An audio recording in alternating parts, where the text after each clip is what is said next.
On the right, we've got the Turbo Duo, and of course I got a big surprise, a flash card for that as well. This is the Turbo EverDrive. This came out recently, works great. I've had no issues for it, or with it I should say, compared to the other flash card I had before, which had some issues loading up. Great system. The reason to own this system, of course, in my opinion, is Dracula X Rondo of Blood. Terrific game. Underneath that, this is my full HD 1080p upscaler. And a lot of people ask when I do the live broadcast, you know, are you using emulation? Are you using your capture card to get the signal and everything?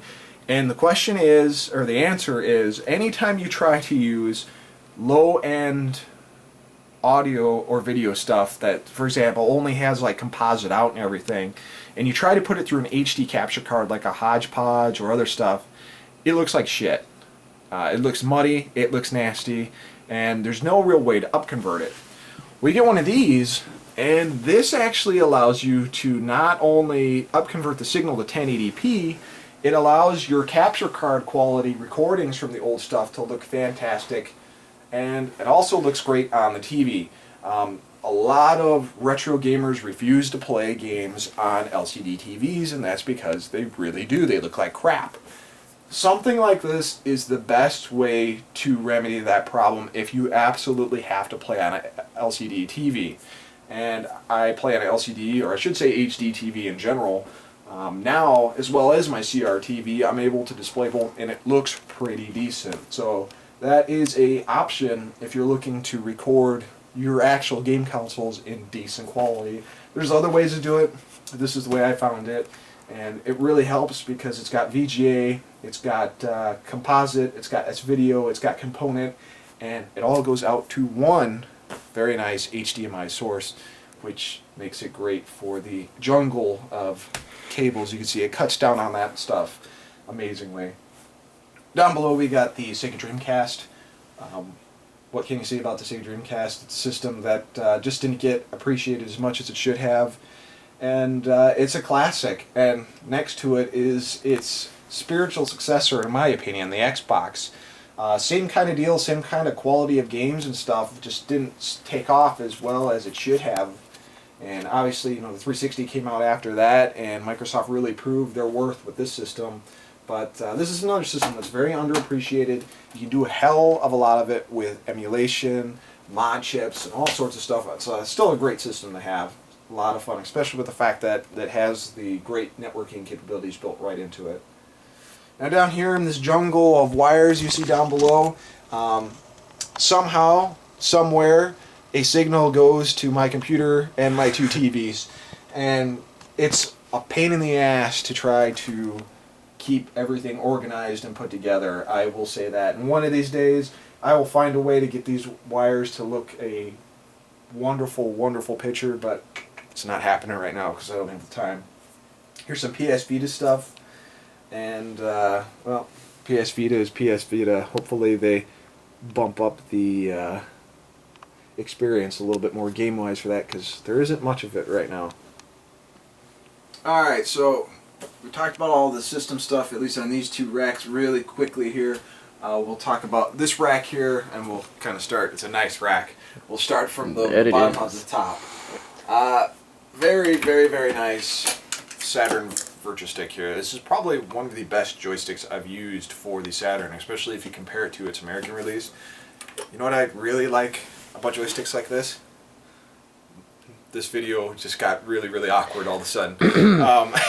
What I really like about this joystick is how clicky it is. You can click that stick. I'm clicking it. I don't know, there's something about clicky joysticks that you know it's hitting the right angles and everything. I just really enjoy that. Banned. Here's actually something I picked up recently, or actually I was sent recently. And this is a PlayStation 3 gamepad from PowerA. Pretty cool. Very similar to the Xbox 360 designs. Got cool 5 different neon light modes and everything. I was supposed to do a review for this. It's still coming. I may actually just do a write-up for this over at themikemurders.com. But if you're like me and you're not a huge fan of the thumbstick setup of PlayStation 3, this is definitely the way to play it. I played Killzone 3 with this recently and really enjoyed it.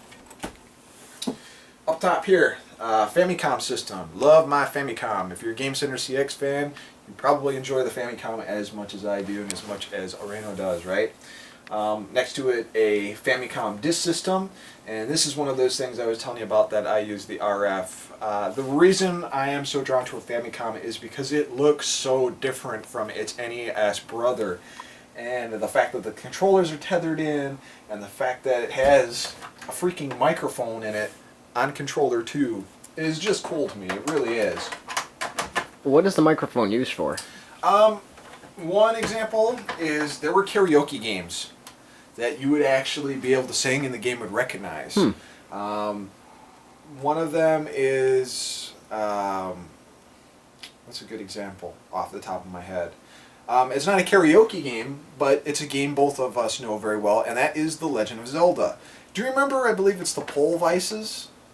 There were the big cat heads that would bounce around. Yeah. Do you remember what you'd use to clear them out of a room? God, I haven't played that in years. You'd use a whistle. The whistle would kill them all. In the original Famicom release, which is actually for the Famicom disk system, you would turn up the microphone and you would scream at it and it would kill them. They didn't like loud songs because of their big ears. So that's an example of where things were a little bit different. It made the system a little bit more interactive. I mean, this thing had a lot of stuff for it, a lot of add-on accessories. You could get a keyboard for this. You could program BASIC with this. It had an attachment so you could check your stocks with it. All that stuff was actually supposed to come on the NES, but due to the video game crash with Atari and everything, Nintendo said, you know what, let's not try to make this a big system where everything could, let's just focus on the video games and try to get that going before we do anything else. And that's why you see a lot of weird things on the bottom of the NES where you can open the bottom and you see that expansion port. Same thing with the Super Nintendo. There was a port on the bottom of that, which was going to be used for the CD-ROM add-on that never happened. And, you know, if the CD-ROM add-on for the Super NES would have happened, we wouldn't have PlayStation. Because they broke off their agreement and Sony said, well, Nintendo's are going to be dicks about it, we're going to start our own system. And that's what they did. Kind of interesting there. That's pretty amazing for its time to be able to hook up a keyboard and check your stocks and stuff like that all on a gaming system. It had a modem. The nearest modem we had was a Commodore 64. Yeah. You know, any PC-based stuff like that. None of our game systems back then had that. This Tower of Power here is my custom PC rig. I love this thing. It is an i5, it's not an i7 processor, but as Matt is showing you there, looking into the inner guts of that machine, there's all sorts of fun stuff in there. Like I said, it's a Asus motherboard, 16 gigabytes of RAM, a capture card, a really nice video card in there, 4 terabyte hard drive, so I have over 4 terabytes of storage space in there. Why do you need that much? Well, for video editing and everything else. And it's just a badass case, man. I mean, here, let me take this off here. Look at the fan on that thing. That's huge. Now this is going to suck for you people listening to this right now because it's going to get very, very noisy. But watch when I turn the sucker on to high.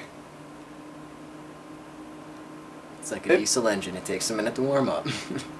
That's awesome. I mean, that thing is spinning fast, and it's a little bit louder, but not super loud. It's not bad. Which will be nice during summer nights. And I got room to put one more.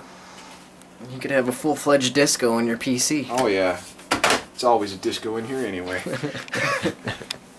It's a great PC. I had a different case for this and everything. And my only complaint about it, and I don't know if it's an issue with our electrical system, I don't know what the hell it is, but I've literally replaced every component in this thing you could think of to see what the deal is with it. But if you plug stuff in USB on any of the outside ports, the thing will shut off. Don't know what it is. It's not a motherboard thing. It's not a case thing. I've rechecked all the wires and everything. The thing will just shut off. Not the power supply? Replace the power supply. So, and when I say shut off, I mean hard shut off. I'm not talking about Windows rebooting itself due to drivers or anything. It just shuts off and restarts itself. It's really weird. Which, if you come over here, kind of on this side, other than my lovely desktop ladies there, Laura Croft hides all the wire mesh behind there, and this is just kind of a place for Poison and Cammy to hang out. Well, actually, we'll discuss this little guy first here. This is a cool little scorpion-looking USB hub. In order to circumvent the issue where I have the computer shut off, I always have this plugged in. It's pretty cool. It always stays on. Darken it up a little bit there so you can see the awesome LEDs. But it's powered. It's got a nice little mouse bungee on it, so it doesn't stay, or it doesn't move too much, which is nice. I power almost all my USB stuff through that, so any quick plugins and stuff, and I don't have the shutdown issue, which is kind of handy. I got some Clips speakers here. Great sounding speakers with some subwoofers. The sound really cranks on these things. Big subwoofer on the bottom. And of course, you can't go wrong with this Razer keyboard. I really like this thing. Some people don't like the chiclet keys. I really enjoy them. They're quiet, they're easy to feel, and I don't know, I just really enjoy this keyboard, as well as the Razer Naga. This mouse is badass when it comes to playing like MMOs and stuff like that, or even like first-person shooters. The option to be able to switch the things on here is nice. And I just actually switched because I got sent this for review purposes before I had a SteelSeries keyboard, which is pretty good. And actually, I gave that to you. You enjoying that thing? It took time to get used to. Yeah, it does take a little time to get used to, but it is a cool keyboard. And yeah, this is where I do all my video editing stuff too.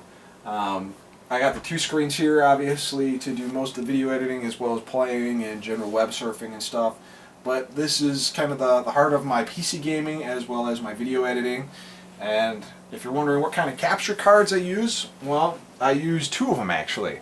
I use this Hodgepodge 2, basically to circumvent any copy protection on certain consoles and certain boxes and stuff like that. And this actually goes into a Live Gamer HD, so when I'm doing live broadcasts via XSplit, I can actually record footage via the HD PVR too. So I got a couple different options.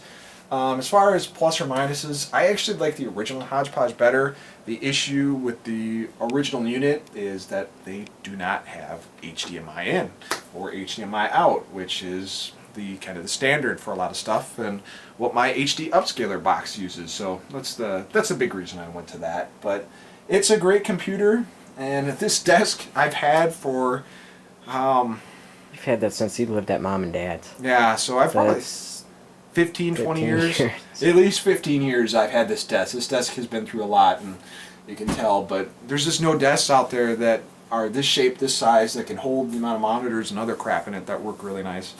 Or maybe it's a nostalgia thing. Not in this room, never. No.